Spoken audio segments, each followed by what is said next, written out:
ఓం నమో వెంకటేశాయ. అశ్మసార సువిగ్రహ రశ్మిసారాది విగ్రహ గోవింద గోవింద. ఇంద్రియార్థ విషయాకృతిం పరాం వృత్తిమాప్య ఖలు నిర్వృతిం లభే. శూన్యమూలమథ శూన్యభావనా దూరమాద్యమముఖం కదా లభే అని అతులిత కరుణా వరుణాలయుడైన శ్రీనివాస పరమాత్మని భక్తిగా నమస్కరించుకుంటూ ప్రార్థించుకుంటూ శ్రీ శుక్లవారు ఉపదేశం చేసిన శ్రీమద్భాగవతం యొక్క అధ్యయన కార్యక్రమాన్ని మనం ప్రారంభించుకుందాము. యథాప్రకారం ప్రార్థనా శ్లోకాదులన్నింటినీ చదువుకుని కార్యక్రమానికి మంగళాచరణం చేసుకుందాము. శ్రీ గణేశ ప్రార్థన. మాతామహమహాశైలం మహస్తదపితామహం కారణం జగతాం వందే కంఠాదుపరివారణం. శ్రీగురు ప్రార్థన. గురుర్బ్రహ్మా గురుర్విష్ణు గురుర్దేవో మహేశ్వర గురుః సాక్షాత్ పరం బ్రహ్మ తస్మై శ్రీగురవే నమః. శ్రీనివాస ప్రార్థన. నభో నైల్యానుకారాయ నభో వాయువాదిహేతవే నభో మాసేతు పూజ్యాయ శ్రీనివాసాయ తే నమః. అథ సంకల్పః అస్మాకం ఉపాత్త సమస్త దురిత క్షయ ద్వారా బుద్ధిశుద్ధ్యర్థం విద్యాభివృద్ధ్యర్థం భక్తిజ్ఞానవైరాగ్యాది తదనుకూల సర్వసంపత్సమృద్ధ్యర్థం శ్రీపరమేశ్వర ప్రీత్యర్థం శ్రీమద్భాగవత పాఠం కరిష్యామహే. అస్య శ్రీమద్భాగవత స్తోత్ర మహామంత్రస్య నారద ఋషి బృహతి ఛందః శ్రీకృష్ణ పరమాత్మా దేవత బ్రహ్మబీజం భక్తిశక్తి జ్ఞానవైరాగ్యే కీలకం. అస్మాకం శ్రీమద్భగవత్ప్రసాదసిద్ధ్యర్థే పాఠే వినియోగః ధ్యానం నారాయణామృతసరః ప్రతిలబ్ధజన్మ వ్యాసప్రసూతశుకగీతమరందమర్మ దేవఋషిసంఘపరియోజితభక్తికర్మ భూయో జనాశ్చినుత భాగవతాంబుజన్మ. శ్రీ గురుభ్యో నమః. పాపం బ్రాహ్మణ పత్ని ఈ సౌదాస మహారాజు గారిని చాలా గట్టిగా వేడుకుంది.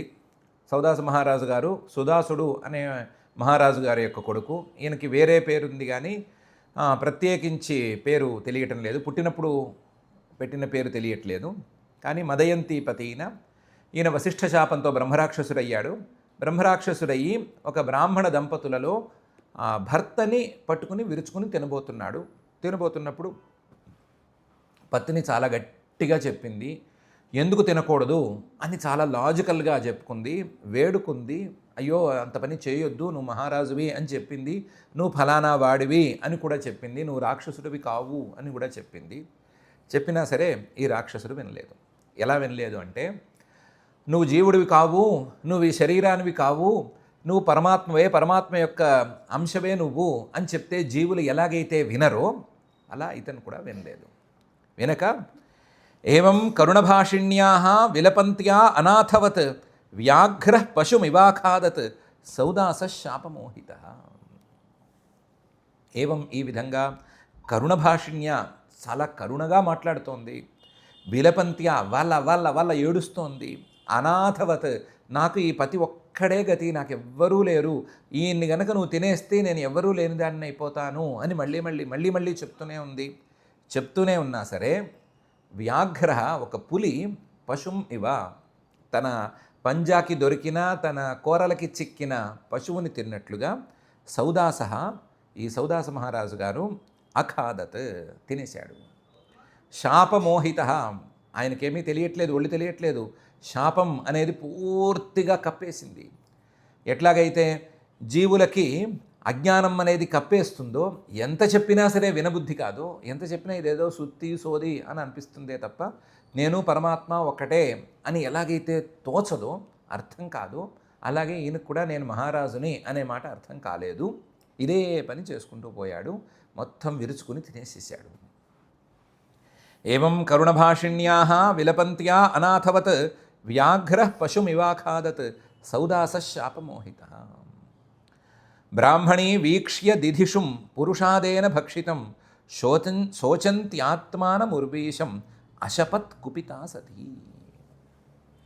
బ్రాహ్మణి, ఈ బ్రాహ్మణ స్త్రీ వీక్ష్య చూసింది, కళ్ళర చూస్తూనే ఉంది, వద్దంటూనే ఉంది, ఏడుస్తూనే ఉంది, అడ్డం పడుతూనే ఉంది. ఏం చేసినా రాక్షస బలం ముందు పాపం ఏమాగుతుంది. దిధిషుం చెప్తూనే ఉంది, ఇతని వల్లే నాకు సంతానం కలగాలి, నాకు సంతానం కలిగించే శక్తి ఇతనికే ఉంది, అలాంటి వాడిని దూరం చేస్తే నేను అన్యాయమైపోతాను, నాకు రావాల్సిన సంతానము రాదు అని చెప్తూనే ఉంది. వినలేదు. పురుషాదహ, మేనేటర్ ఇతను, మేనేటర్గా మారిపోయాడు. అందువల్ల భక్షితం మొత్తం తినేసేసాడు. తినేసేసరికి శోచంతి, చాలా బాధపడింది. ఎంత బాధపడిందో లెక్కలేదు. ఆత్మానం, ఈ క్షణం తర్వాత నేను ఎలా బతికుండాలి, ఈ క్షణం తర్వాత నేను ఎందుకు బతికుండాలి, నా ప్రియుడు, నాకు ఇష్టమైన వాడు ఇలా నా కళ్ళెదురకుండా ఇదైపోతే, ఒక రాక్షసుడికి ఆహారం అయిపోతే నేను ఎందుకు బతికుండాలి అని చాలా చాలా బాధపడింది. దాంతో ఆ బాధ క్రమక్రమంగా కోపంగా పరిణమించి ఉర్వీషం, ఈ సౌదాస మహారాజు గారిని అశపత్, శపించి పారేసింది. కుపితా సతి, చాలా కోపం వచ్చింది, బాధ కోపంగా పరిణమించింది ఈవిడికి. అందువలన అశపత్. బ్రాహ్మణీ వీక్ష్య దిధిషం పురుషాదేన భక్షితం శోచంత్యాత్మానముర్వీషం అశపత్ కుపితా సతి. ఏమని శపించింది? యస్మాన్మే భక్షితః పాప కామార్తాయా పతిస్త్వయా తవాపి మృత్యురాధానాత్ అకృత ప్రజ్ఞ దర్శిత అని. రాక్షస రూపంలో ఉండే సౌదాస మహారాజా, యస్మాన్ మే భక్షిత, నువ్వు వద్దంటున్నా సరే, వద్దు అంటున్నా సరే నా భర్తని విరుచుకుని తినేశావు. పాప, మహాపాపాత్ముడివి, నీకు నేను చెప్తున్నాను, నువ్వు రాక్షసుడివి కావు, నువ్వు మహారాజువి, గుర్తుంచుకో అని చెప్తూనే ఉన్నా, అయినా సరే వినలేదు నువ్వు. కామార్తాయా, నేనేమో ఆయన నుంచి సంతానం కలగాలి అనేటువంటి అభిప్రాయంతో, ఆర్తితో ఉన్నాను. నా పతి ఆయన, అలాంటి వాడిని నువ్వేం చేశావు? ముక్కలు చేసుకుని తినేసేసావు. అందువల్ల నీకు కూడా ఈ శాపానికి 12 సంవత్సరాల తర్వాత విమోచనం ఉంది కదా, మళ్ళీ 12 సంవత్సరాల తర్వాత నువ్వు మనిషి అవుతావు కదా, సౌదాస మహారాజు గారిలాగా మళ్ళీ అంతఃపురంలోకి అడుగు పెడతావు కదా. అకృత ప్రజ్ఞ, నేను చెప్పినా వినలేదు కదా నువ్వు.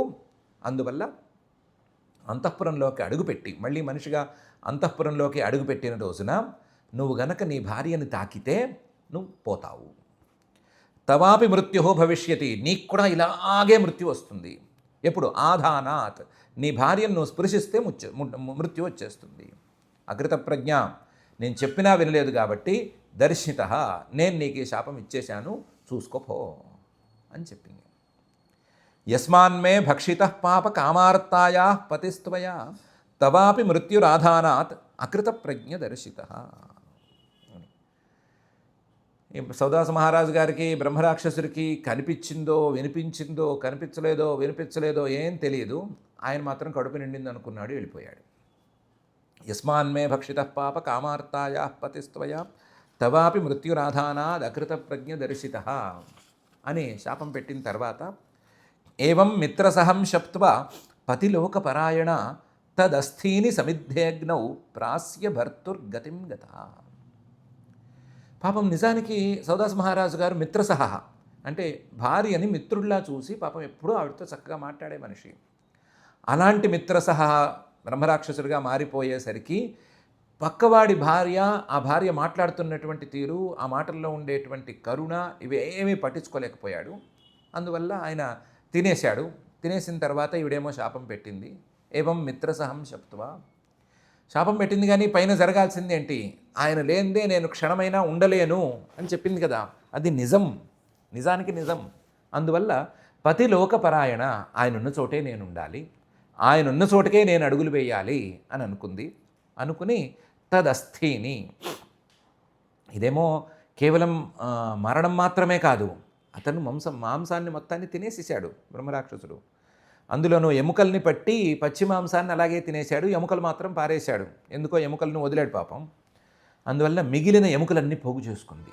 తదస్థిని పోగు చేసుకుని ఆ చుట్టుపక్కల కట్టెలన్నీ ఏరుకొచ్చి అగ్ని రాజేసి సమిద్ధే అగ్నౌ ప్రాస్య, ఈ అస్థులన్నిటినీ ఆ అగ్నిలో పడవేసి తాను కూడా భర్తుర్గతిం గత, తాను కూడా అగ్నిలో దూకేసి భర్తతో పాటే భర్తృలోకానికి వెళ్ళిపోయింది.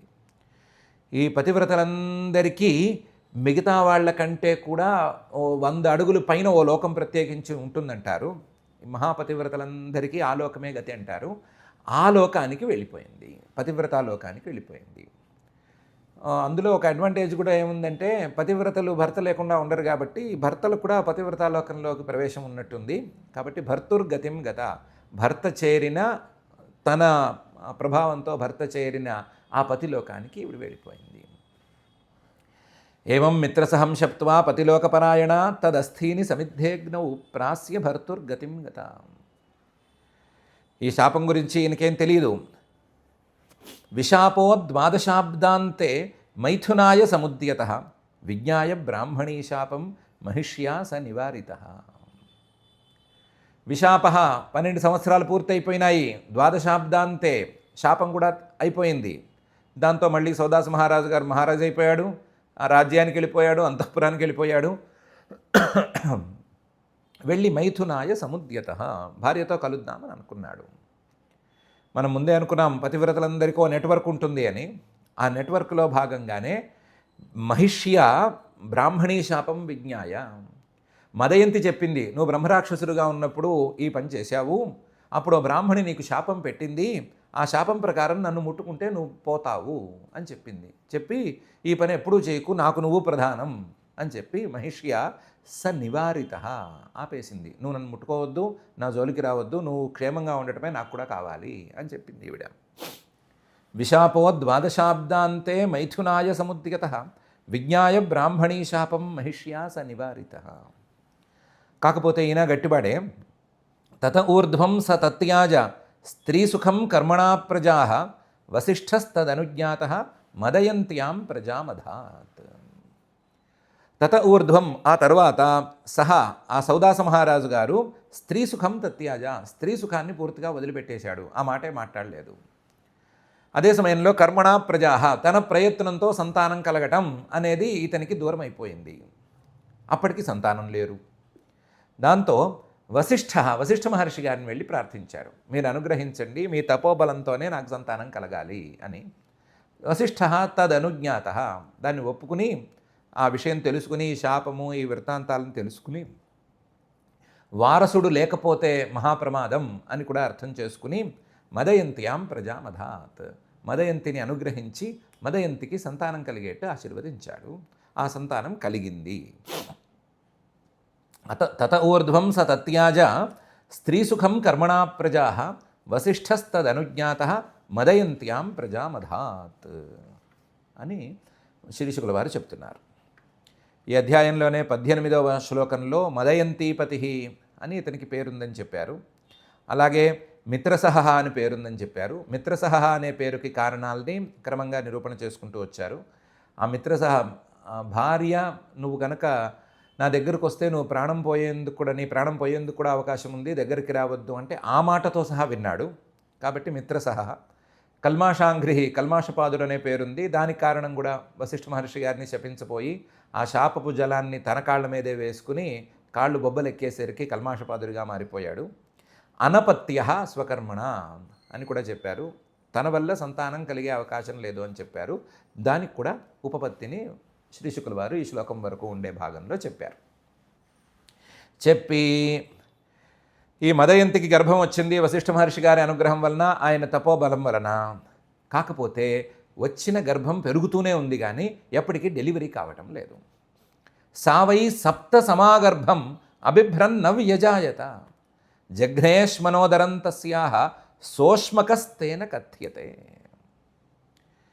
ఈ వశిష్ఠ మహర్షి గారు ఏం ఆశీర్వదించారో, ఆయన తపస్సు బలం ఏమిటో తెలియదు కానీ ఈవిడికి 7 ఏళ్ళైనా సరే, 9వ నెలలో కావలసినటువంటి డెలివరీ 7 ఏళ్ళైనా సరే కావట్లేదు. సావై సప్త సమాగర్భం, 7 సంవత్సరాల పాటు ఆ గర్భాన్ని భరించింది. అభిభ్రత్ భరిస్తూనే ఉంది. గర్భం అంటే దాని బరువు మామూలా, 9వ నెల వస్తేనే అడుగు తీసి అడుగు వేయలేరు, గర్భాయాసం అనేది తట్టుకోలేరు. అలాంటిది 7 ఏళ్ల పాటు ఆ గర్భం బయటికి రాదు, అది డెలివరీ అవ్వదు. నవ్యజాయత, ఎప్పటికీ పిల్లవాడో పిల్లో బయటికి రారు. ఈ గర్భాయాసం మాత్రం మిగులుతూనే ఉంది. 7 ఏళ్ల పాటు పాపం రాణిగారు గర్భభారాన్ని భరిస్తూనే వచ్చింది. 7వ ఏడు తర్వాత ఇంకా భరించలేకపోయింది. భరించలేక ఎవరికి చెప్పకుండా, ఎవరిని కన్సల్ట్ చేయకుండా ఏం చేసిందంటే ఒక పదునైన రాయి తీసుకుని ఆ రాయితో కడుపును కోసేసుకుంది. జఘ్నే అశ్మన ఉదరం, కడుపును కోసేసుకుంది. నేను ఈ భారాన్ని భరించలేను అని. ఎందుకంటే కడుపులో బిడ్డ ఇంకా పెరుగుతూనే ఉన్నట్టున్నాడు. 9వ నెల కంటే 10వ నెల, 11వ నెల, 12వ నెల, 7వ సంవత్సరం వరకు పెరుగుతూనే ఉన్నాడు. ఈ భారం పెరుగుతోంది, భరించలేక కోసేసుకుంది. కానీ లోపల 7 ఏళ్ళు పెరిగాడు. వశిష్ఠ మహర్షి గారి తపోబలం ఉంది. ఇంత కడుపు కోసినా సరే పిల్లవాడు మాత్రం క్షేమంగా బయటకు వచ్చాడు. తస్యాహ, తన కడుపునే తాను కోసుకుని పాపం పిల్లవాడిని బయటికి తెచ్చేసేసింది. సోష్మకస్తేన కథ్యతే, ఈ రాయితో కోసుకుని పిల్లవాడిని బయటికి తీసింది కాబట్టి పేరేం పెట్టాలి అనుకున్నప్పుడు అశ్మక అని పెట్టేశారు. అశ్మక అనే పేరే ఈయనకి ప్రసిద్ధంగా ఉంది. సహ అశ్మక తేన కథ్యతే. బహుశా మనం కొంచెం బయటికి వెళ్ళి మామూలుగా మన సంప్రదాయాన్ని పట్టించుకోకుండా వేరే అక్కర్లేని మాట ఒకటి మాట్లాడుకుంటే, సిజరు ఆపరేషన్లో సిజర్ చేసి డెలివరీ చేసిన దాంట్లో మొట్టమొదటి కేసు ఇది అయి ఉంటుంది. ఇదే మొట్టమొదటి కేసు. అంతవరకు ఇలాంటి కేసులు లేవు అని అనిపిస్తోంది. ఏదేమైనా అశ్మకాన్ మూలకో సావై సప్త సమాగర్భం అభిభ్రన్ నవ్యజాయత జఘ్నేష్మనోదరం తస్యాహ సోష్మకస్తేన కథ్యతే. అశ్మకాన్ మూలకో జజ్ఞే యస్త్రీభిః పరిరక్షితః నారీకవచ ఇత్యుక్తః నిహిక్షతే మూలకో భవత్. వశిష్ఠ మహర్షి గారి విజన్ సామాన్యమైంది కాదు. ఈ అశ్మకుడు అనేటువంటి వాడు ఇంత గట్టిగా ఉంటేనే తర్వాత సంతానం సవ్యంగా ఉంటుంది అని అనుకున్నారు. అనుకుని అశ్మకాత్ మూలక జజ్ఞే. అశ్మకుడిని మాత్రమే దృష్టిలో పెట్టుకోకుండా అశ్మకుడి సంతానాన్ని కూడా దృష్టిలో పెట్టుకున్నారు ఆయన. అశ్మకాత్ మూలకో జజ్ఞే. అశ్మకుడి నుంచి మూలకుడు అనేటువంటి పిల్లవాడు పుట్టాడు. ఈ మూలకుడు వచ్చేసరికి అసలు భూమండలం మీద ఒక పెద్ద సమస్య వచ్చి పడింది. అప్పటికే ఒక పెద్ద సమస్య ఉంది. ఏంటి అంటే ఆ సమస్య పేరు పరశురాముడు అనే సమస్య. ఈ సమస్య భూమిలో ప్రధానంగా క్షత్రియులకి ఏర్పడింది. క్షత్రియుల్లో హైహయ వంశం వాళ్ళు కొంచెం ఫిరోషియస్గా ఉంటారని అనుకున్నాం కదా, కొంచెం క్రూరాత్ములు అనుకున్నాం కదా వాళ్ళు. ఈ హైహయ వంశం వాళ్ళు ఈయన తండ్రి గారిని, పరశురాముడి తండ్రి గారి జమదగ్ని గారిని అకారణంగా తల తీసేసి సంహరించారు. ఈ గొడవకి ముందు తర్వాత చాలా వ్యవహారాలు ఉన్నాయి, కానీ ఈ పని వాళ్ళు చేశారు. అది కూడా రహస్యంగా చేశారు. దాంతో పరశురాముడికి ఈ క్షత్రియులు వీళ్ళకున్నటువంటి బలము, ఆ బలంతో వీళ్ళు చేస్తున్నటువంటి అక్రమాలు అనే అంశం మీద చాలా కోపం వచ్చింది. చాలా కోపం, మామూలు కోపం కాదు. ఆ కోపంతో ఆయన కూడా పరమాత్మ యొక్క అవతారమే, పరమాత్మ అంశే.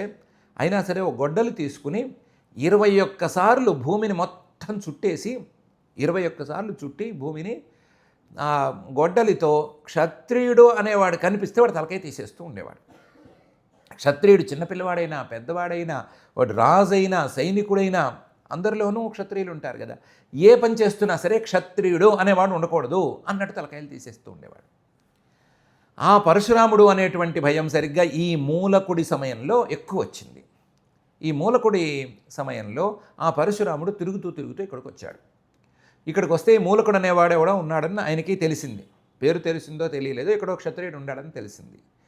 తెలిస్తే ఆ తలకాయ తీయటం ఖాయమని గండ్రగొడ్డలు తీసుకుని ఆయన వేగంగా వస్తుంటే ఈ మూలకుడిని రక్షించడం ఎలాగా అని ఎవరికీ తెలియలేదు. తెలియక వాళ్ళు ఏం చేశారంటే, యహ స్త్రీభిః పరిరక్షితః, ఈ మూలకుడు చుట్టూ ఆడవాళ్ళను ఉంచారు. ఆడవాళ్ళను ఉంచితే ఆడవాళ్ళని చూసి పాపం పరశురాముడేమీ ముందుకు రాడు, ఆడవాళ్ళని ఏదో ముట్టుకోవాలని ఆయన ఏమి అనుకోడు.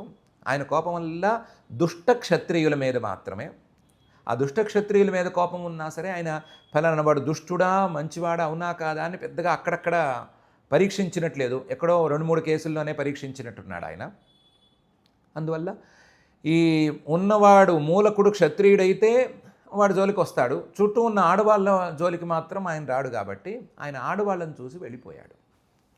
యహ స్త్రీభిః పరిరక్షితః, దాంతో ఈ మూలకుడు అనే ఆయనకి ఆయువు దక్కింది, లేదా పరశురాముడి చేతిలో తలకాయ తీయించుకుని వెళ్ళిపోయి ఉండేవాడు ఆయన. అందువల్ల ఈయనకి నారీ కవచః అని పేరు వచ్చింది. స్త్రీలను కవచలుగా పెట్టుకున్నాడు. స్త్రీలకు రక్షణగా ఉండవలసిన మహానుభావుడు స్త్రీలను కవచంగా పెట్టుకుని పరశురాముడి దగ్గర నుంచి ప్రాణాలను దక్కించుకున్నాడు అనే అర్థం వచ్చేటట్లుగా నారీకవచ ఇత్యుక్త.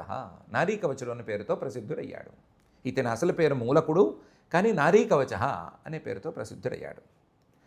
కోర్స్ మూలకుడు అనే పేరు కూడా ఇతని మీద సార్థకంగానే ఉంది. ఎందుకంటే నిహిక్షతే మూలకో భవత్. పరశురాముడు ధాటికి మిగతా క్షత్రియులందరూ గల్లంతైపోతే, మిగతా వంశాలన్నీ నామరూపాలు లేకుండా పోతుంటే, క్షత్రియ జాతే లేకుండా పోతే, పరమాత్మ యొక్క సంకల్పం ప్రకారం ఈ మూలకుడు అనేవాడు ఒక ఆయన ఉన్నాడు. ఈయన వల్ల మళ్ళీ ఈ ఇక్ష్వాకు వంశం అనేది ముందుకు వెళ్ళింది. కాబట్టి ఈ క్షత్రియ వంశాలకి ఇక్ష్వాకు వంశానికి ప్రధానంగా ఇతను మూలమయ్యాడు. కాబట్టి ఇతని నుంచే మళ్ళీ వంశాలు పెరుగుతూ వచ్చినాయి. కాబట్టి మూలక అనే పేరు కూడా సార్థకమైంది. అశ్మకాన్ మూలకోజజ్ఞే యస్త్రీభి పరిరక్షిత నారీకవచ ఇత్యుక్త నిహిక్షతే మూలకో భవత్. తతో దశరథస్తస్మాత్ పుత్ర ఐడవిడిస్తతః రాజా విశ్వసహోయస్య ఖట్వాంగశ్చక్రవర్తి అభూత్. తతో దశరథ, అక్కడి నుంచి ఈ మూలకుడు అనేవాడి నుంచి దశరథ అనే మహారాజు గారు పుట్టాడు. మన శ్రీరామచంద్రుడి తండ్రి కాదు ఈయన.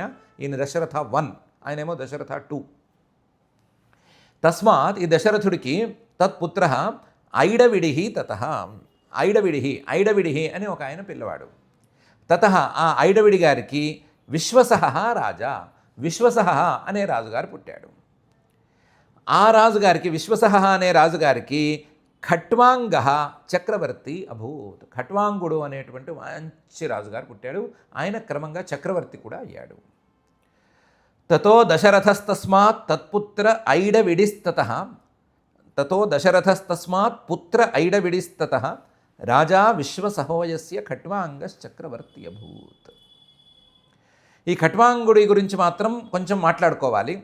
ఖట్వాంగు చక్రవర్తి గారి గురించి కొంచెం వివరంగా చెప్పుకోవాలి. ఎలా చెప్పుకోవాలి అంటే, యో దేవైరర్థితో దైత్యాన్ అవధీద్యుధి దుర్జయ ముహూర్తమాయుర్జ్ఞాత్వైత్య స్వపురం సందధే మనః. ఈయన మంచి వీరుడు. చక్రవర్తి అంటే భూలోకంలో వీరుడుగా ఉండి చక్రవర్తి కావటం వరకే కాదు, ఈయన క్రమంగా దేవతలకే సహాయం చేసే స్థాయికి కూడా ఎదిగాడు. దేవైరర్థిత, ఒకానొక సందర్భంలో దేవతలే వచ్చి ఈయన్ని సహాయం అడిగారు. ఎందుకు? మాకు దైత్యులకి సంగ్రామం నడుస్తోంది, యుద్ధం నడుస్తోంది, దాంట్లో కాస్త మాకు సహాయం చేయవలసింది అని. ఈయన ఒప్పుకుని వాళ్ళకి సహాయంగా యుద్ధానికి వెళ్ళాడు. వెళ్ళి దైత్యాన్ అవధీత్, చాలామంది దైత్యుల్ని సంహరించాడు. ఎందుకంటే ఈయన వరమో సామర్థ్యమో మరొకటో ఏమో తెలియదు, యుధి దుర్జయ, యుద్ధం అంటూ వస్తే ఓడిపోడు. ఇది ఈయనకున్నటువంటి స్పెషాలిటీ.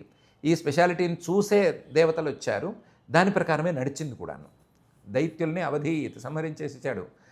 చివరికి రాక్షసులతో యుద్ధంలో కూడా ఈయన ఓడిపోలేదు. దాంతో దేవతలకి మంచి సహాయం జరిగింది. దైత్యుల్ని ఓడించేసేసారు వాళ్ళు. దైత్యులందరూ మిగిలిన వాళ్ళు పారిపోయారు. దాంతో వాళ్ళు సంతోషించి ఏమన్నా వరం కావాలంటే కోరుకో అని అన్నారు. అంటే ఈ ఖట్వాంగుడు ఒట్టి వీరుడే కాదు, తెలివైనవాడు కూడా. తెలివైనవాడయ్యి ఏమడిగాడంటే, మీరు వరం ఇవ్వటం సరే, వరం ఇచ్చేస్తారు, అసలు ముందుగా నా ఆయుష్ ఎంత ఉందో తేల్చండి, నా ఆయుష్ ఎంత ఉందో చెప్పండి, చెప్తే ఏం వరం కావాలి అని ఆలోచిస్తాను. ఆయుష్ కనుక కొంచెం ఎక్కువ ఉందనుకోండి, 100-150 ఉందనుకోండి, అందులో పార్ట్స్ చేసుకుని 50 ఏళ్ళు ఎంజాయ్మెంట్కి, 50 ఏళ్ళు సాధనకి ఇలా విభాగం చేసుకుంటాను, తక్కువ ఉంటే వేరే ఆలోచన చేస్తాను అన్నట్లుగా అన్నాడు. అసలు నా ఆయుష్ ఎంత ఉందో చెప్పండి, చెప్తే దాన్ని బట్టి నేను చేస్తానన్నాడు, అడుగుతానన్నాడు. అడిగితే వాళ్ళు అన్నారు, ఈ ఆయుష్ అనేది అతి రహస్యం, ఆయుష్ గురించి చెప్తే అక్కర్లేని ప్లాన్లు వేస్తారు, అక్కర్లేని ప్లాన్లు వేసి ముందు 50 ఏళ్ళు ఎంజాయ్ చేసేద్దాము, తర్వాత సాధన చేద్దామని అనుకుంటారు. ఈ 50 ఏళ్ళు ఎంజాయ్ చేసే అలవాటు కనుక ఇలాగే అయితే ఆ ఎంజాయ్మెంట్ కంటిన్యూ అవ్వాలే తప్ప మార్పు రాదు. తర్వాత కూర్చుని తపస్సు చేయమంటే తపస్సు అనేది కుదరదు. కాబట్టి ఎవరికి ఆయుష్ తెలియకూడదు. అలా సెటప్ చేసి పెట్టారు బ్రహ్మగారు. ఎవరి ఆయుష్ ఎంత ఉంది అని ఎవరికి తెలియకూడదు. ఎవరికి వాళ్ళు గృహీత ఇవ కేశేషు మృత్యునా ధర్మం ఆచరేత్. మృత్యువు నా జుట్టు పట్టుకుని లాక్కెళ్ళిపోతుందేమో అన్నంత భయంతో ధర్మాచరణలో ఉండాలి. ధర్మం అనేది అలా చేయాలి. చిన్నపిల్లవాడైనా, మధ్య వయసు వాడైనా, పెద్దవాళ్ళైనా. ఏదో ధర్మమో ఇవన్నీ పెద్ద వయసు వచ్చిన తర్వాతే ఆయుస్సు తీరిపోతుందని అనుకున్న తర్వాతే అని ఎవ్వరూ భ్రమపడకూడదు. ప్రతి క్షణము ప్రతి మనిషి జాగ్రత్తగా ఉండాలి. అందుకోసం ఈ సెటప్ చేసి పెట్టారు బ్రహ్మగారు. అందువల్ల ఎవరి ఆయుస్సు ఎంత అని ఎవరికీ చెప్పకూడదు. కానీ నువ్వు మమ్మల్ని ఇరకాటంలో పెట్టావు, నీ వల్ల మాకు జరిగిన సహాయం ఇంత అంతా కాదు, అందువల్ల నీ ఒక్కడికి మాత్రం చెప్పేస్తాము అని అన్నారు. చెప్పమంటే ముహూర్తం ఆయు అన్నారు. ఒక ముహూర్త కాలం పాటు నీ ఆయుస్సు ఉంది అని చెప్పారు. చాలా తక్కువ కాలం.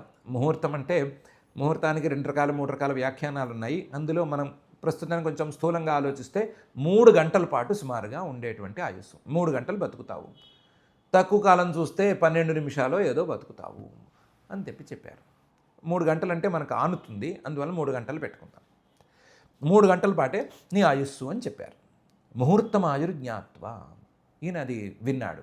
విని మీరు అర్జెంటుగా నాకు విమానం స్పెషల్ ఫ్లైట్ ఏర్పాటు చేసి నన్ను భూలోకంలో మా ఇంట్లో దించేయండి అన్నాడు. వరము అంటే అది తర్వాత చూద్దాం, ముందు నాకు ఏర్పాటు చేయండి అన్నాడు. వాళ్ళు కూడా ఏర్పాటు చేశారు. చేస్తే ఏత్య మళ్ళీ వెనక్కి వచ్చేసాడు స్వపురం. వెనక్కి వచ్చేసి ఇంట్లో కూర్చున్నాడు. తన ఇంట్లో కూర్చుని ముందు సందధే మనస్సుని అసలు ప్రశాంతం చేశాడు. 3 గంటలో లేదా ముహూర్తం పాటే నీకు ఆయుష్ ఉందంటే ఎంతటి వాళ్ళకైనా కొంచెం టెన్షన్గా ఉంటుంది కదా. ఆ టెన్షన్ని మొత్తాన్ని తీసేసి మనస్సును మొదలు ప్రశాంతం చేసుకుని అసలు కూర్చున్నాడు. ఆలోచిద్దాము అని కూర్చున్నాడు. యో దేవైరర్థితో దైత్యాన్ అవధీద్ యుధి దుర్జయ ముహూర్తమాయుర్జ్ఞాత్వైత్య స్వపురం సందధే మనః. నమే బ్రహ్మకులాత్ ప్రాణాః కులదైవాన్ నచాత్మజాః న శ్రియో న మహీ రాజ్యం న దారాశ్చాతి వల్లభాః. ఇంతవరకు నేను నా జీవితాన్ని ఎలా గడిపాను అంటే బ్రహ్మకులం బ్రాహ్మణుల మీద భక్తితో గడిపాను. బ్రాహ్మణులు విద్యావంతులు, వాళ్ళు చెప్పే వాళ్ళు ఉపదేశం చేసే మాటలు ఉపదేశాలు వీటినే ప్రాణంగా భావిస్తూ గడిపాను. వాళ్ళకంటే బ్రహ్మకులాత్, ఆ బ్రహ్మకులం బ్రాహ్మణకులం కంటే ప్రాణాహ అపి, నా ప్రాణాలని కూడా నేను ప్రియంగా భావించలేదు. కులదైవాత్, నా కులం మొత్తానికి వాళ్లే దేవుళ్ళు, విద్యావంతులైన బ్రాహ్మణులే నాకు దేవతలు అనే భావించాను. వాళ్ళకంటే ఎక్కువగా నచాత్మజాహ, పిల్లల్ని కూడా నేను భావించలేదు. నశ్రేయ, వాళ్ళకంటే సంపదలు ఎక్కువ అని ఎప్పుడూ అనుకోలేదు. నమహి, భూమి అధికారం వీటిని కూడా గొప్పగా భావించలేదు. రాజ్యం, నా రాజ్యం బ్రాహ్మణులు రాజ్యం అని 2 తాసుల్లో పెడితే బ్రాహ్మణులనే ఎక్కువ బరువు తూయించాను.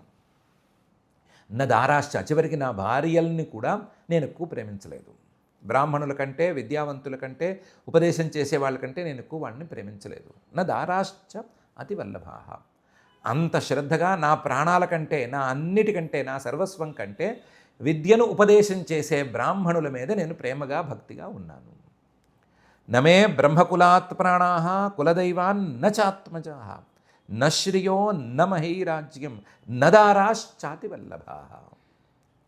న బాల్యేపి మతిర్మహ్యం అధర్మే రమతే క్వచిత్ నాపశ్యం ఉత్తమశ్లోకాత్ అన్యత్ కించన వస్తువహం. నా బాల్యంలో కూడా, నా బాల్యేపి, చిన్నతనంలో నాకు ఊహ తెలిసిన దగ్గర నుంచి అధర్మే మతి, అధర్మం విషయంలో కనీసం బుద్ధి కూడా నాకు పోలేదు. రమతే నక్వచిత్, నా బుద్ధి అధర్మంలో ఎప్పటికీ సంతోషంగా ఉండదు. అధర్మంలోకి ఎప్పుడు పోదు, పోయినా సరే అధర్మం చేయకూడదు అని అనుకుంటుంది, కానీ పోన్లే చూసేద్దాంలే అని అనుకోదు. అలాంటి బుద్ధి నాకు ఊహ తెలిసిన దగ్గర నుంచి లేదు. నాపశ్యం ఉత్తమ శ్లోకాత్ అన్యత్ కించన వస్తువహం. ఇంత వీరుడుగా ఉండి, ఇంత యుద్ధాల్లో పాల్గొని, ఇంత రాజ్య విస్తరణ చేసి, ఇంత చక్రవర్తి అయినా సరే నేను ఎక్కడ ఏ వస్తువును చూసినా సరే అది పరమాత్మ యొక్క రూపం అనే భావంతోనే చూశాను. నా స్వధర్మానుష్ఠానం నేను చేసుకుంటూ పోయాను తప్ప, చివరికి నా కత్తితో ఎదుటివాడి తలకాయ తీసేసేటప్పుడు కూడా, యుద్ధంలో వాడి తలకాయ తీసేసేటప్పుడు కూడా నా కత్తి ఆ తలకాయ అన్నీ కూడా పరమాత్మ యొక్క రూపాలే అనుకుంటూనే చేశాను. నా స్వధర్మానుష్ఠానం నేను చేశాను. నా పశ్యం ఉత్తమ శ్లోకాదన్యద్వంకించిన వస్తువహం. ఉత్తమ శ్లోకుడైనటువంటి పరమాత్మ కంటే భిన్నంగా ఒక్క వస్తువుని నేను చూడలేదు. న బాల్యేపి మతిర్మహ్యం అధర్మే రమతే క్వచిత్ నా పశ్యం ఉత్తమ శ్లోకాత్ అన్యత్ కించన వస్తువహం. దేవైః కామవరో దత్తః మహ్యం త్రిభువనేశ్వరైః నవృణేతమహం కామం భూతభావన భావనః. దేవైః, దేవతలు కామవరో దత్తః, ఏం కోరుకుంటే అది తీరుస్తామన్నారు. మహ్యం నాకే ఇచ్చారు. వాళ్ళు నాకంటే పైవాళ్లే. త్రిభువనేశ్వరై నా సహాయం అడిగారు కానీ నాకంటే పైవాళ్ళు. వాళ్ళు ముల్లోకాలకు రక్షకులు. నేను ఆఫ్టర్ ఆల్ నా రాజ్యానికి లేదా నా భూమండలానికి మాత్రమే రక్షకుడిని. వాళ్ళు ముల్లోకాలలోనూ రక్షకులు, ముల్లోకాలలోనూ వాళ్ళ పట్టు ఉంది, వాళ్ళకి ఆధిపత్యం ఉంది. అలాంటి వాళ్ళు నాకు వరం ఇస్తామన్నారు. కానీ నవృణే తమహం కామం, నేను ఏ కోరికను కోరుకోను. ఒకవేళ కోరుకోవలసి వస్తే భూతభావన భావన, భూతభావనుడు ప్రతి భూతాన్ని పుట్టించేటువంటి వాడు పరమాత్మ. ఆ పరమాత్మ మీద భావన అనేది కలిగేట్టుగా వరం కోరితే కోరుకుంటాను. ఇది కోరితే వచ్చే వరం కాదు, ఇది సాధన చేసుకుంటే వచ్చేటువంటి వరం. ఎవరో ఇలా చేయి ఎత్తి డాష్ అంటే వచ్చేటువంటిది కాదు ఇది. కాబట్టి కోరితే ఆ వరం కోరుకోవాలి, అది కోరుకునే వరం కాదు, నేను సాధించవలసింది. కాబట్టి నేను ఆ పని మీద ఉంటాను. దేవతలు ఇచ్చేటువంటి లౌకికమైన లేదా భౌతికమైన వరాలు నాకు వద్దు అని అనుకున్నాడు.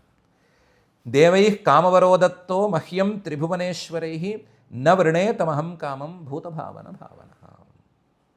ఏ విక్షిప్తేంద్రియధియ దేవాస్తే స్వహృది స్థితం న విందంతి ప్రియం శశ్వత్ ఆత్మానం కిము తాపరే. ఆ దేవతలు కూడా దేవాహ విక్షిప్తేంద్రియధియ, ఇంద్రియాలు అలాగే బుద్ధి ఈ రెండు విషయాల మీద విక్షిప్తంగా ఉండగా వాళ్ళు కూడా చంచలంగానే ఉన్నారు. విక్షిప్త ఇంద్రియధియ. ఆ దేవతలు కూడా స్వహృది స్థితం, తమ హృదయాల్లో ఉన్నటువంటి అంతర్యామి అయిన ప్రియుడైన ఆత్మస్వరూపుడైనటువంటి పరమాత్మను నవిందంతి, తెలుసుకోలేరు, పొందలేరు. దేవతలకు కూడా అంతేమి సులభం కాదు అది. నాకు కావాల్సింది ఆ పరమాత్మే అయితే ఆ పరమాత్మను గురించి దేవతలకు కూడా సరిగ్గా తెలియదు, దేవతలు సరిగ్గా పొందలేదు. కాబట్టి వాళ్ళు నాకేమిస్తారు వరము? కాబట్టి నేనే ప్రయత్నం చేయాలి, నేనే ఆ పరమాత్మను పట్టుకోవటానికి ప్రయత్నం చేయాలి. ఆత్మానం శశ్వత్, వెంటనే పట్టుకోవటం, శాశ్వతమైనటువంటి ఆ ఆత్మను పట్టుకోవటం అనేది మీకు దేవత వల్లే కాకపోతే కిముతాపరే, మిగతా వాళ్ళ వల్ల ఏమైపోతుంది? కాబట్టి మానవులకి ఈ పరమాత్మ అందటం లేదు, పై స్థాయి వాళ్ళైనటువంటి దేవతలకి అందటం లేదు. మానవుల సంగతి పక్కన పెడితే దేవతలు నాకు ఇస్తానన్న వరం, పరమాత్మ దర్శనం నాకు అనుగ్రహించండి అంటే వాళ్ళు మాత్రం ఏమిస్తారు? ఇవ్వలేరు. అందువల్ల ఈ వరం గురించి నేను మర్చిపోవటమే సబబు అని అనుకున్నాడు. ఏ విక్షిప్తేంద్రియధియ దేవాస్తే స్వహృది స్థితం న విందంతి ప్రియం శశ్వత్ ఆత్మానం కిముతాపరే అని అనుకున్నాడు. మొత్తం మీద వైరాగ్యాన్ని బలపరుచుకున్నాడు. ఆ వైరాగ్యం బలపరచడానికి కావలసినటువంటి నిత్యానిత్య వస్తు వివేకం దాన్ని కూడా సిద్ధంగా ఉంచుకున్నాడు. నిత్యానిత్య వస్తు వివేకంతో వైరాగ్యాన్ని ఉంచుకుని నాకు పరమాత్మ కంటే వేరే ఏమీ అక్కరలేదు అనేటువంటి కఠినమైన నిర్ణయం తీసుకుని అథేషమాయా రచితేషు సంగం గుణేషు గంధర్వ పురోపమేషు రూఢం ప్రకృత్యాత్మని విశ్వకర్తు భావేన హిత్వా తమహం ప్రపద్యే అని డైరెక్ట్గా నిధిధ్యాసనంలోకి వెళ్ళిపోయాడు. శ్రవణము మననము దాదాపుగా ఆయన చేసి ఉంచుకున్నట్టున్నాడు. అందువల్ల డైరెక్ట్గా నిధిధ్యాసనంలోకి పరుగులు పెట్టాడు. ఎలాగా? అథ ఇన్ని కారణాలు ఉన్నాయి కాబట్టి, ఈ ప్రాపంచిక విషయాలు ఏవి నాకు అక్కర్లేదు కాబట్టి, ఈశ మాయా రచితేషు సంగం హిత్వా, ఈశ్వరుడు పరమాత్మ, ఆ పరమాత్మ యొక్క మాయ, ఆ మాయ ద్వారా వచ్చినటువంటి విషయాలు, వీటి మీద ఆసక్తిని వదిలేస్తాను. మాయా రచితేషు సంగం. మాయా రచితాలు ఏవి? మాయతో వచ్చినవేవి? అన్ని గుణాలే, గుణాల తాలూకు విశేషాలే, గుణాల తాలూకు ప్రభావాలే. గుణేషు, ఆ గుణాల తాలూకు ప్రభావాల మీద సంఘాన్ని వదిలిపెడతాను. ఎందుకు వదిలిపెడతాను? ఇవి నిజం కావు. గంధర్వ పురోపమేషు, ఆకాశంలో ఏదో మబ్బుల యొక్క విన్యాసం చూస్తే, మబ్బులు రకరకాల ఆకారాల్లో నిలబడి ఉండటం చూస్తే, అక్కడ ఏదో గంధర్వ నగరం ఉందని, ఆ నగరంలో కొంతమంది పిల్లలు కూర్చున్నారని, పెద్దలు కూర్చున్నారని అలా కనిపిస్తుంది కదా పిల్లలకి. అలాంటివి నేను, ఇవేవి నిలిచేవి కావు. అక్కడ ఆకాశంలో మబ్బుల విన్యాసాలు గాలి వస్తే చెదిరిపోయినట్లుగా ఇక్కడ కూడా విన్యాసాలు ఏమొచ్చినా సరే చెదిరిపోతాయి, ఏమొచ్చినా చెదిరిపోతాయి. పరమేశ్వర సంకల్పం మరొక రకంగా వచ్చినా చెదిరిపోతాయి, మనం కళ్ళు మూసుకున్నా చెదిరిపోతాయి, మనం స్వప్నానికి వెళ్ళిపోతే చెదిరిపోతాయి, మనం సుషుప్తికి వెళ్ళిపోతే చెదిరిపోతాయి, సమాధి స్థితికి వెళ్ళిపోతే చెదిరిపోతాయి, ఇది కాదు మరొకటి అనుకుంటే చెదిరిపోతాయి, అన్నీ చెదిరిపోతూనే ఉంటాయి. ఇలా చెదిరిపోయేవి, మార్పును పొందేవి, అశాశ్వతమైనవి మనకు వద్దు.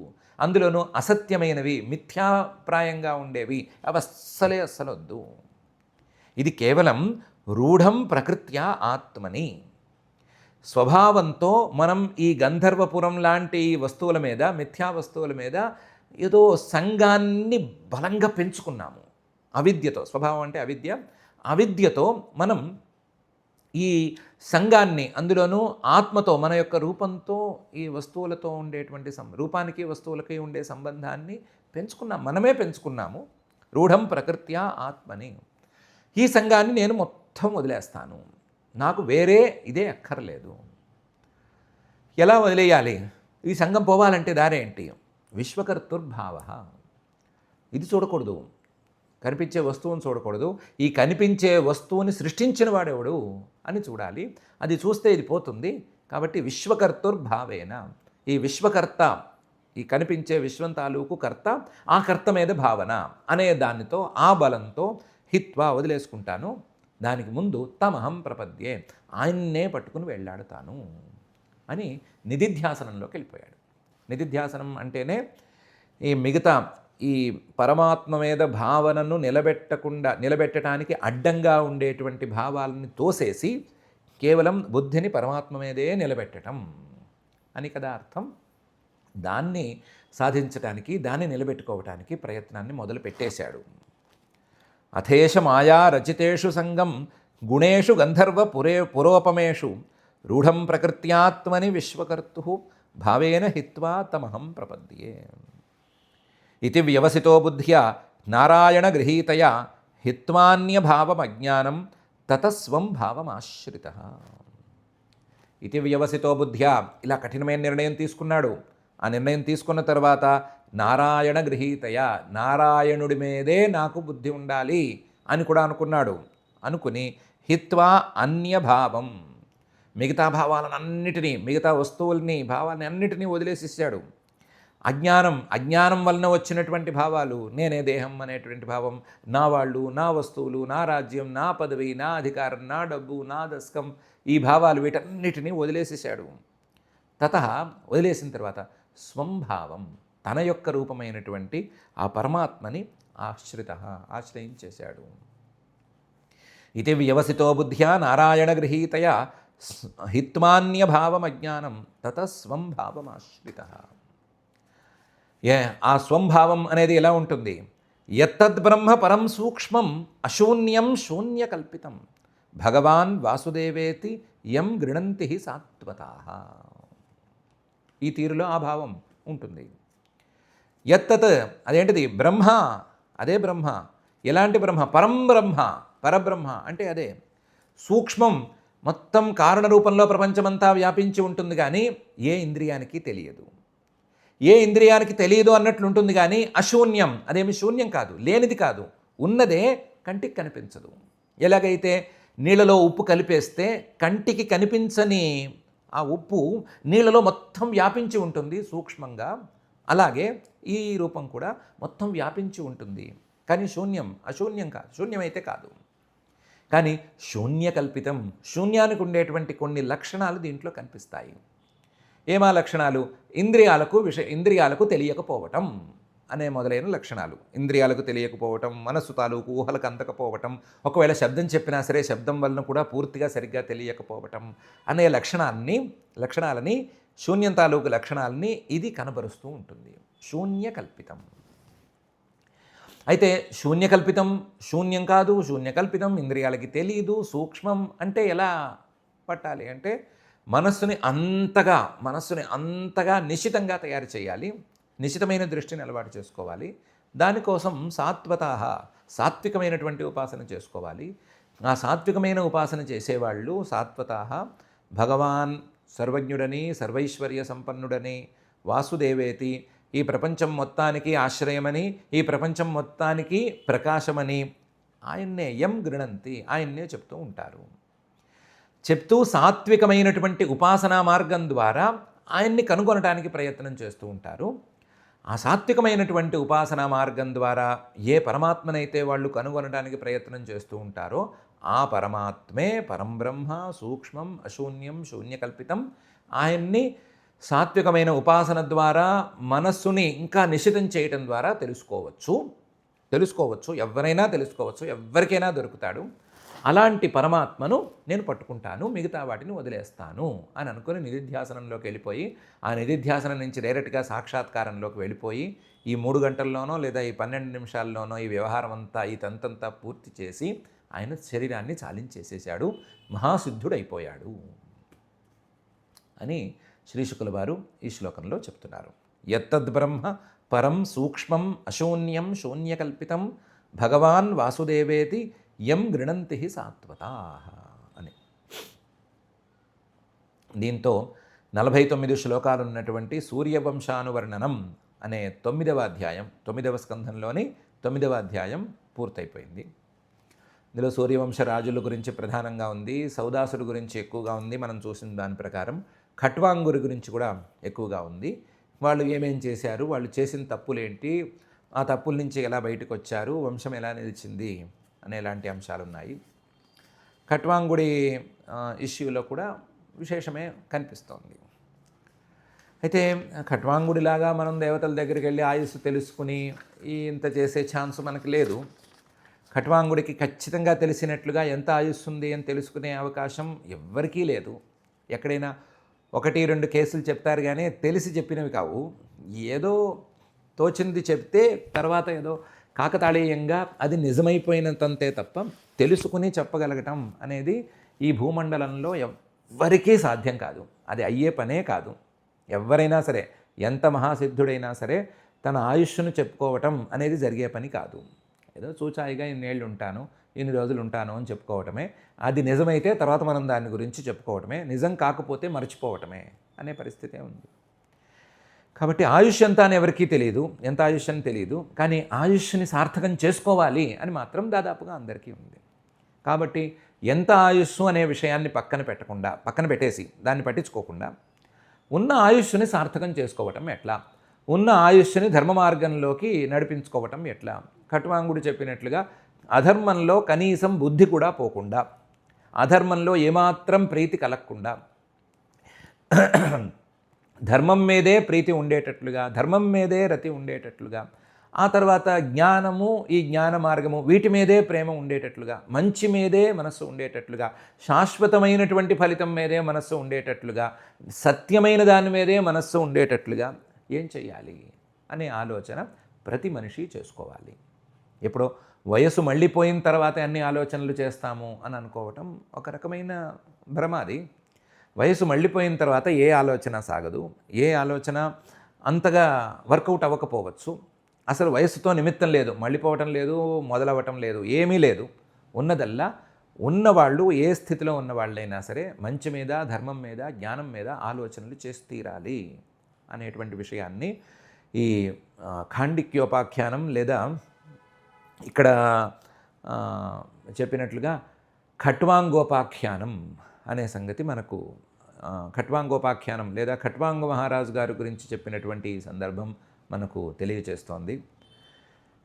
ఈ విషయాన్నే మనం జాగ్రత్తగా గమనించుకుంటూ, ఈ విషయంలో అటు ఇటు ఏమీ ఆలోచించకుండా ప్రతి వ్యక్తి ఈ క్షణంలో, తను జీవిస్తున్న ఈ క్షణంలో మంచి వైపు మనస్సును మళ్లించుకోవాలి, జ్ఞానం వైపు మనస్సును మళ్లించుకోవాలి అనేటువంటి నిర్ణయాన్ని మనసులో తీసుకుని, ఏ మనిషి ప్రతి మనిషి అంటే మనం కూడా ప్రతి మనిషిలో భాగమే కాబట్టి మనం ఇలాంటి పని చేయాలి అని నిర్ణయం తీసుకుని మనల్ని అలా అనుగ్రహించవలసిందిగా అతులిత కరుణా వరుణాలయుడైనటువంటి శ్రీనివాస పరమాత్మని మనం భక్తిగా ప్రార్థించుకుందాం. ఆ ప్రార్థనతో ఈ శ్లోకాల పారాయణ కార్యక్రమం చేసుకుందాం. అథ శ్రీమద్భాగవతే పారమహంస్యాం సంహితాయాం నవమస్కంధే నవమాధ్యాయే శ్లోకాః. ఏవం కరుణభాషిణ్యాః విలపంత్యా అనాథవత్ వ్యాఘ్రః పశుమివాఖాదత్ సౌదాసః శాపమోహితః.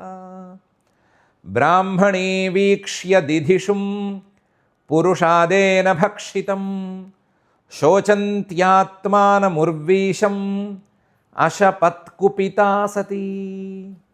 యస్మాన్మే భక్షితః పాప కామార్తాయాః పతిస్త్వయా తవాపి మృత్యురాధానాత్ అకృతప్రజ్ఞదర్శితః యత్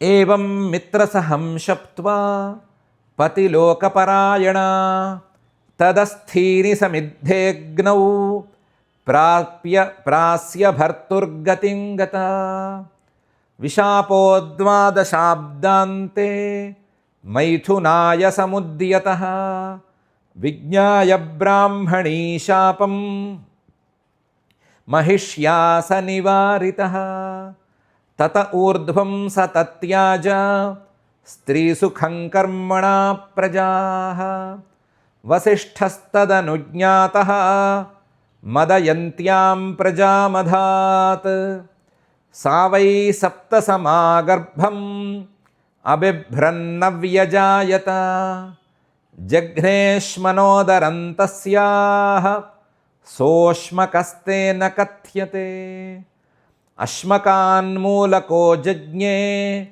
యస్త్రీభిః పరిరక్షితః నారీకవచ ఇత్యుక్తః నిఃక్షత్రే మూలకోऽభవత్ తతో దశరథస్తస్మాత్ పుత్ర ఐడవిడిస్తతః రాజా విశ్వసహో యస్య ఖట్వాంగశ్చక్రవర్త్యభూత్ యో దేవైరర్థితో దైత్యాన్ అవధీద్యుధి దుర్జయః ముహూర్తమాయుర్జ్ఞాత్వైత్య స్వపురం సందధే మనః నమే బ్రహ్మకులాత్ ప్రాణాః కులదైవాన్న చాత్మజాః న శ్రియో న మహీ రాజ్యం న దారాశ్చాతివల్లభాః న బాల్యేపి మతిర్మహ్యం అధర్మే రమతే క్వచిత్ నాపశ్యముత్తమశ్లోకాత్ అన్యత్ కించన వస్త్వహం దేవైః కామవరో దత్తః మహ్యం త్రిభువనేశ్వరైః న వృణేతమహం కామం భూతభావనభావనః ఏ విక్షిప్తేంద్రియధియః దేవాస్తే స్వహృది స్థితం న విందంతి ప్రియం శశ్వత్ ఆత్మానం కిముతాపరే అథేష మాయారచితేషు సంగం గుణేషు గంధర్వపురోపమేషు రూఢం ప్రకృత్యాత్మని విశ్వకర్తుః భావేన హిత్వా తమహం ప్రపద్యే ఇతి వ్యవసితో బుద్ధ్యా నారాయణగృహీతయా హత్వాన్యభావమజ్ఞానం తతస్వం భావమాశ్రితః యత్తద్బ్రహ్మపరం సూక్ష్మం అశూన్యం శూన్యకల్పితం భగవాన్ వాసుదేవేతి యం గృణంతి హి సాత్వతాః ఇతి శ్రీమద్భాగవతే పారమహంస్యాం సంహితాయాం నవమస్కంధే సూర్యవంశానువర్ణనే నవమోऽధ్యాయः అథ క్షమా ప్రార్థనా యదక్షరపదభ్రష్టం మాత్రాహీనం చ యద్భవేత్ తత్సర్వం క్షమ్యతాం దేవ నారాయణ నమోऽస్తు తే అథ భగవత్సమర్పణం కాయేన వాచా మనసేంద్రియైర్వా బుద్ధ్యాత్మనా వా ప్రకృతే స్వభావాత్ కరోమి యద్యత్ సకలం పరస్మై నారాయణాయేతి సమర్పయామి అథ లోకక్షేమ ప్రార్థనా సర్వే భవంతు సుఖినః సర్వే సంతు నిరామయాః సర్వే భద్రాణి పశ్యంతు మా కశ్చిద్ దుఃఖభాగ్ భవేత్ అథ మంగళం శ్రియః కాంతాయ కళ్యాణ నిధయే నిధయేర్థినాం శ్రీవేంకటనివాసాయ శ్రీనివాసాయ మంగళం.